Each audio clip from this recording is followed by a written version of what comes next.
Bună ziua și bine ați venit la webinarul Educație cu elemente de joc. O avem astăzi alături de noi pe doamna profesor Zoia Vencu. Bună ziua! Zoia este cadru didactic la Colegiul Comercial Carol I din Constanța și face parte din echipa de cercetare formată din 4 profesori care implementează un proiect Erasmus Innovet. Proiectul Innovet este un proiect de suflet pentru noi, are ca obiectiv încurajarea cadrelor didactice pentru utilizarea elementelor de joc, gamificarea lecțiilor. Zoia, mulțumesc că ai acceptat invitația noastră de a ne împărtăși din bunele practici experiența de o viață la catedră. Spune-ne, te rog, ce predai și când și cum ai început să adaugi elemente de joc lecțiilor tale? Da, bună ziua! Sunt bucuroasă că fac parte din acest proiect interesant, provocator. Am început să utilizez jocurile în pandemie. Vedeam deja jocuri gata făcute, le luam și mi se părea interesant să le pun pe Classroom, copiii le jucau, nu eram familiarizată, nu prea știam care sunt obiectivele, luam în joc, dar când am văzut că ei aprindeau camera, bulinele nu mai erau, știți că pe Classroom vedeam doar niște buline și erau toți, doamna, cum jucăm, doamna, aici ce pun, mi-am dat seama că este o idee bună și că aceasta e direcția în care trebuie să încep să caut să mă formez. După aceea a venit proiectul, mi-a deschis calea, să zic, spre gamificare și am început într-adevăr să încep să creez jocuri. Ce ai făcut în mod specific în cadrul proiectului? Știm, proiectele Erasmus se bazează pe o colaborare cu parteneri externi, dar fiecare are o contribuție. Rolul tău care a fost? La ce s-a referit? În cadrul proiectului am avut rolul de cercetător. A trebuit să identific exemple de bună practică, platforme de joc, diferite jocuri și ceilalți parteneri la fel. Și eu, fiind profesor pe comerț, în cadrul catedrei de comerț, am încercat să caut jocuri care se potrivesc conținuturilor pe care eu le predau. Și am găsit diverse platforme, Wordle, puzzle-uri și, evident, făcând research pentru proiect, a devenit parte din pregătirea mea pentru ore. Deci proiectul a venit în fiecare zi în ora mea și am început să creez jocurile pe care proiectul mi le-a pus la dispoziție. Deci ai creat jocuri pentru un semestru, pentru o oră, pentru cât? Dacă la început am început să creez jocuri simple, cum ar fi un puzzle sau cuvinte încrucișate, lucrând la proiect mi-am dat seama că gamificarea poate fi extinsă pentru toate momentele lecției și am început să creez jocuri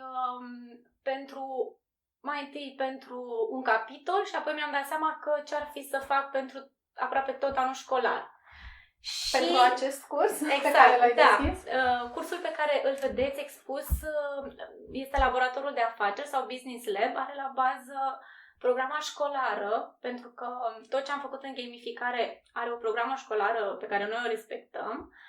Firma de exercițiu este un concept, iar disciplina care se regăsește în acest șablon este administrarea firmei. Colegii mei din catedrele de la liceele tehnologice sunt familiarizați cu acest concept și atunci cred că este un plus pentru fiecare dintre noi să jucăm jocuri în cadrul acestui modul. Și în cadrul proiectului știu că trebuie să punem la dispoziție, sunt fonduri alocate de Uniunea Europeană.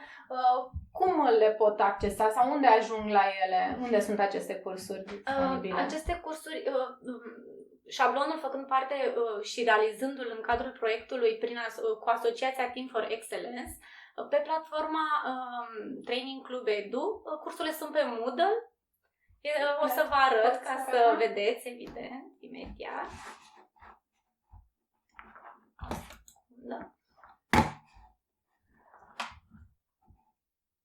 Cursurile sunt în Da, limba cred română că sau? se vede, da? Gata.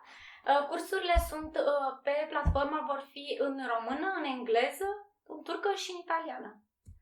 Dar vor fi în limba română. Da, exact, partenerilor, da. Jocurile sunt toate în limba română, pentru că le-am jucat la clasă și le-am transmis elevilor mei.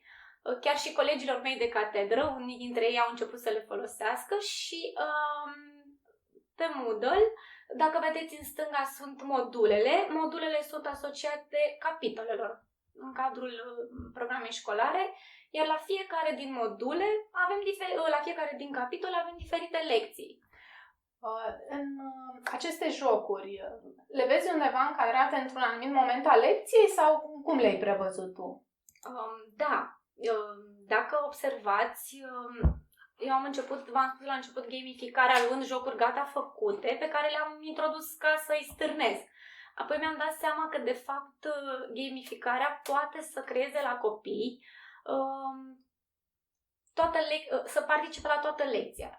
Începând de la atracția pentru lecție, stârnirea interesului, dorința de a participa și, evident, la finalul orei, în etapa de feedback, ei să aibă deja achizițiile, câteva noțiuni elementare ale lecției. Și, după cum bine vedeți, la captarea atenției, eu am pus câteva jocuri, puzzle sau cuvinte încrucișate, pentru că la captarea atenției alocăm 2-3 minute și atunci jocurile trebuie să fie mai scurte.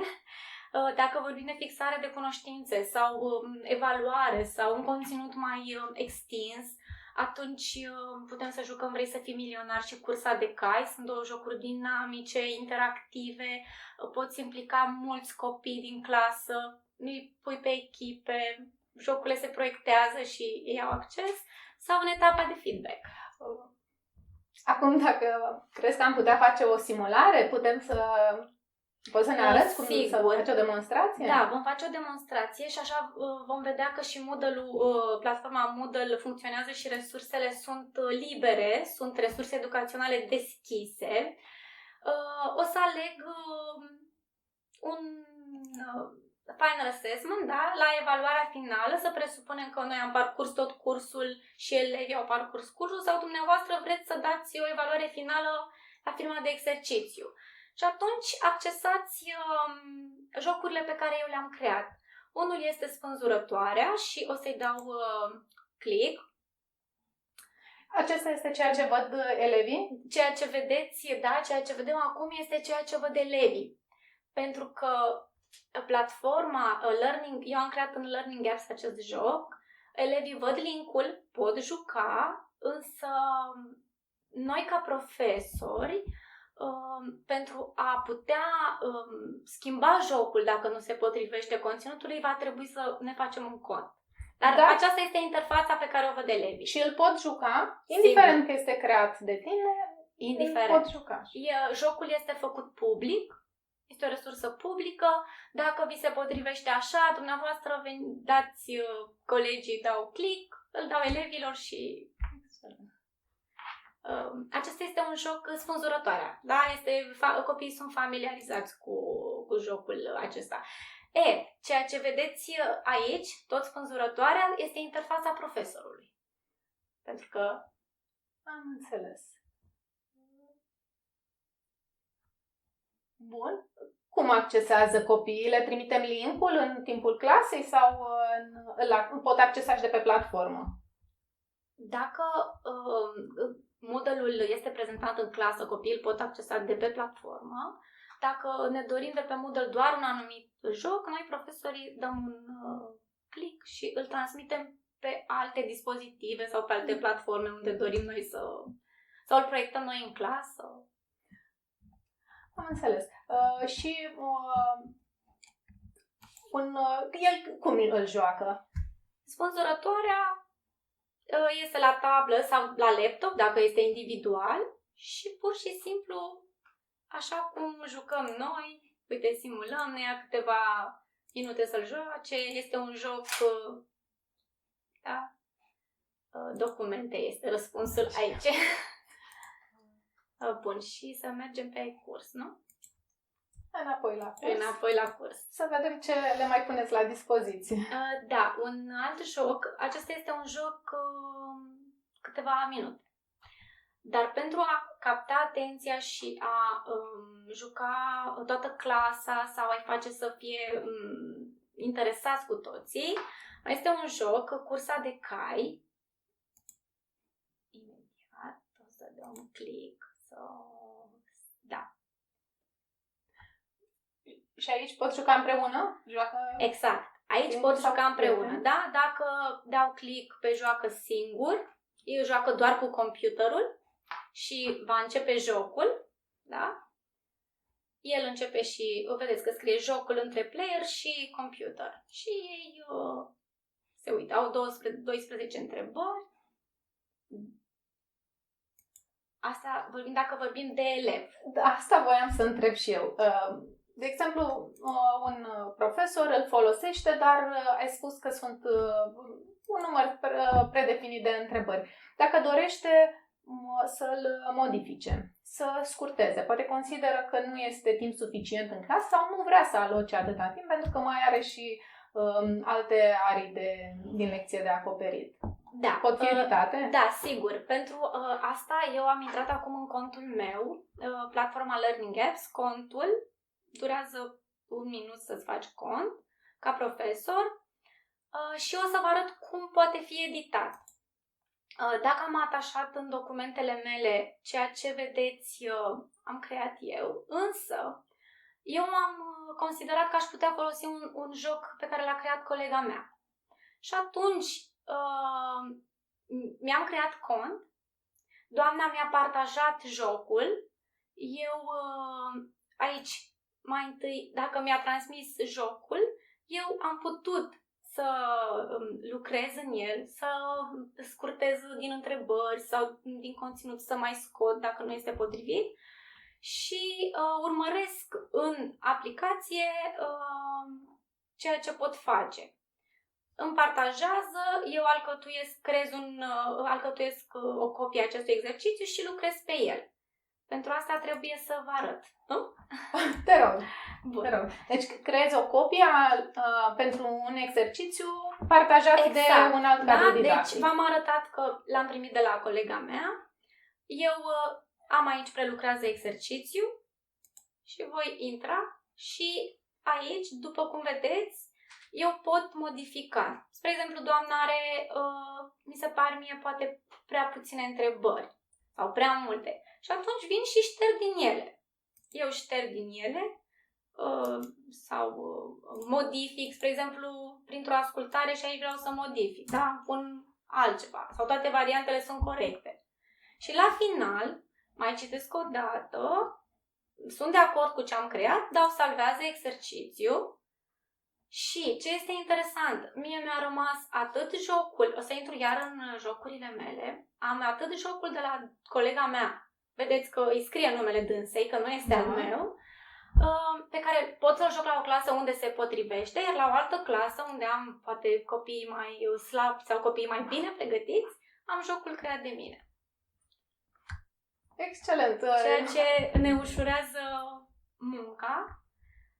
Și putem să răspundem la întrebarea cât timp îmi ia să fac gamificare, dacă e greu sau nu. Păi poate să nu-mi ia nimic, dacă îl iau gata făcut și mi se potrivește, că multipli, sau îmi poate lua 20 de minute, 30 de minute, dacă lucrez. Și în acest mod, partenerii proiectului Erasmus își pot crea copii și le pot traduce întrebările. Exact. Da, pentru că, sigur că da, pot crea copii și pot traduce pentru că au și acces la toate, ca orice platformă, eu acum sunt în limba română, dar găsim și toate da, și toate din limba. Sigur.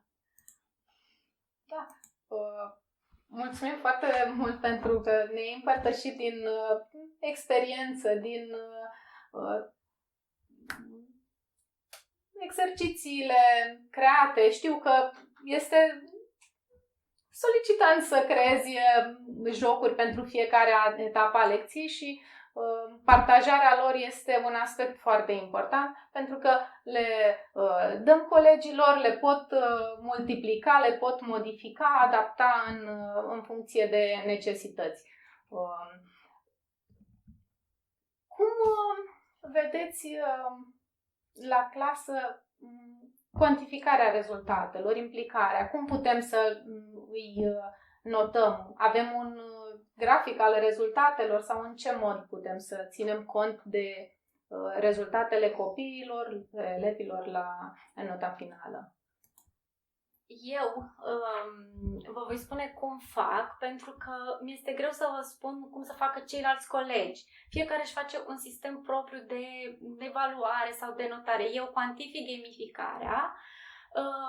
Dacă copilul parcurge în Moodle, da? Acolo, dacă parcurge fiecare modul, primește niște puncte și la final, evident, insigna că laboratorul de afaceri îl face pe el un om de afaceri. Dar în clasă, la 5 intervenții sau la cine a făcut cel mai repede sau cel mai corect un joc, primește, nu știu, 5 puncte sau un 10. La 5 intervenții are un 10 sau dacă conținut a greșit, nu a făcut, îi dau posibilitatea să facă de mai multe ori. Scopul nu este neapărat să îi pun o notă mai mare sau mai mică, și să fie implicat. Și tot timpul m-am gândit că noi suntem ca niște vânzători, să spun așa. Știți metoda AIDA, atracție, interes, dorință, achiziție.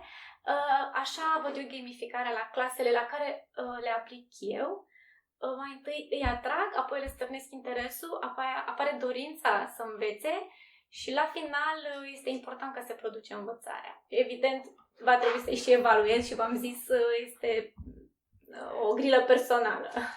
Bun, deci să fac un sumar. Dacă lucrăm în Moodle, fiecare pe platforma de e-learning, participanții trebuie să aibă un cont, să le poată accesa și acolo vedem un istoric al lor, al participării și implicării, precum și rezultatele obținute.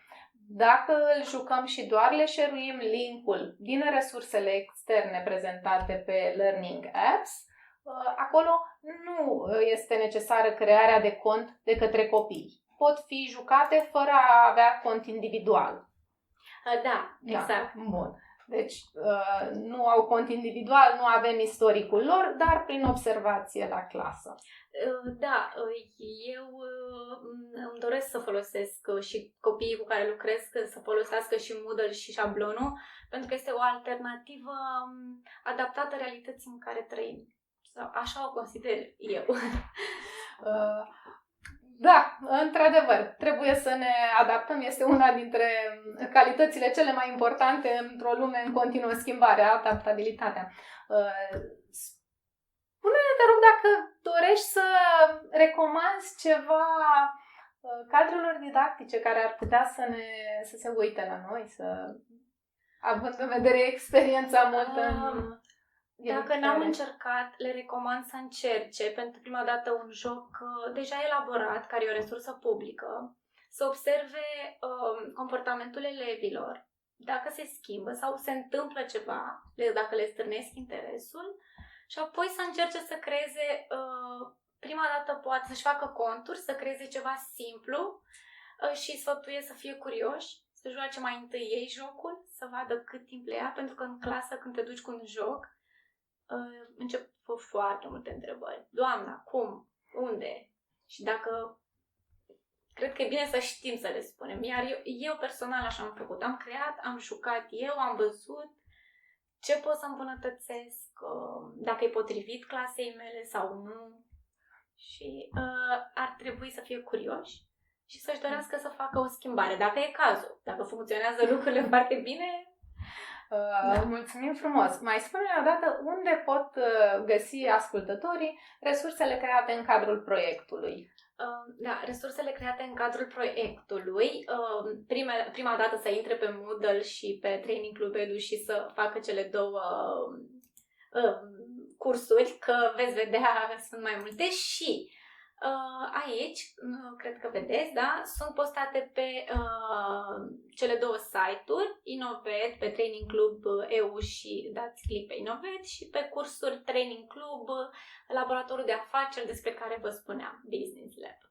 Mulțumim frumos, Zoia! Ne mulțumim că ne-ați urmărit și așteptăm la finalul proiectului să ne bucurăm și de resursele pe care le vor împărtăși în același timp și partenerii din celelalte țări, pentru că în același timp în care noi avem webinarul aici, se întâmplă același lucru și în țările partenere.